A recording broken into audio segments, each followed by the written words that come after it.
अक्सर आपने खाने पीने की कई तरह की चीज़ों के बारे में सुना होगा, जिनमें आपने कई तरह के अजीब फलों और अन्य फूड आइटम्स को भी अलग अलग जगहों पर देखा होगा। लेकिन आपको जानकर हैरानी होगी कि सिंगापुर की फूड एजेंसी ने 16 ऐसे कीड़े मकोड़ों की लिस्ट बनाई है जिन्हें खाना बेहद सुरक्षित है। इतना ही नहीं, ये इंसेक्ट जल्द ही बाजारों में सब्जी फल की तरह बिकने भी आएंगे। बता दें कि सिंगापुर अकेला ऐसा देश नहीं है, बल्कि 128 ऐसे देश हैं जहां कीड़ों को फूड आइटम में रखा जाता है। कुछ ऐसी भी जगह हैं जहां 100 से ज़्यादा कीड़ों की स्पीशीज खाई जाती हैं। जिन देशों में कीड़ों का उपयोग खाने में किया जाता है, उन्हें अब और भी ज़्यादा राहत मिलने वाली है, जिसकी वजह यह है कि अब यूनाइटेड नेशंस भी इन देशों की वकालत कर रहा है। दरअसल सिंगापुर ने लोगों में पोषण की कमी दूर करने के लिए 16 ऐसे इंसेक्ट्स की पहचान की है, जिन्हें अब आधिकारिक तौर पर खाने में शामिल किया जाएगा। सिंगापुर फूड एजेंसी ने इस पर अप्रूवल देते हुए 16 ऐसे इंसेक्ट्स की पहचान भी कर ली है और उन्हें खाना इंसानों के लिए सेफ है।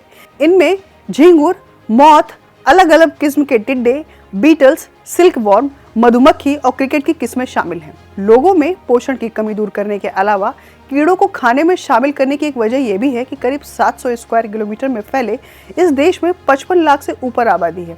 मतलब हर स्क्वायर किलोमीटर पर करीब 8,500 लोग यहाँ रहते हैं। हालात यह है कि सिंगापुर में छत की बजाय लोग माचिस के डिब्बे की तरह डॉर्मेट्री में रह रहे हैं, जिनका महीने का किराया लाखों में है। ऐसे में यहाँ खेती के लिए ज़रूरी ज़मीन भी उपलब्ध नहीं है। फिलहाल यहाँ कई फार्मिंग कंपनियाँ तैयार हुई हैं जो वर्टिकल खेती कर रही हैं। इसमें मल्टी स्टोरी इमारतों में पैदावार की जाती है। इमारत के भीतर हर फसल के मुताबिक आर्टिफिशियल गर्मी या नमी का भी इंतजाम किया जाता है। कीड़ों को खाने में शामिल करना भी इसी आत्मनिर्भरता का हिस्सा है। साइंटिफिक रिपोर्ट इसी साल जारी रिपोर्ट के अनुसार 128 देश ऐसे हैं जो कीड़े मकोड़ों को फूड आइटम मानते हैं। कुल मिलाकर 2,200 स्पीशीज खाई जाती है। कीड़े खाने वाले देशों में एशिया के अलावा अफ्रीकन देश और मैक्सिको भी शामिल है। फिलहाल खाद्य संकट को देखते हुए यूनाइटेड नेशंस भी इंसेक्ट्स को फूड सोर्स की तरह बढ़ावा देने की कोशिश कर रहा है। हालांकि इसकी बड़ी वजह क्लाइमेट चेंज भी है।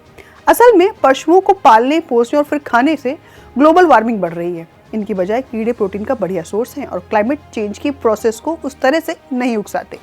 ये बंद स्पेस में कम खाने और पानी के साथ पलते हैं और कम मीथेन पैदा करते हैं।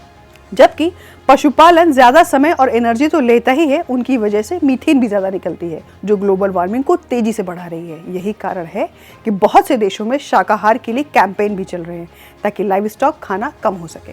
अगर आपको यह वीडियो पसंद आया हो तो इसे लाइक करें और चैनल को सब्सक्राइब करके बेल आइकन प्रेस करना ना भूलें, ताकि आपको आने वाले सभी नए वीडियो के नोटिफिकेशंस समय रहते मिल सके। Thank you.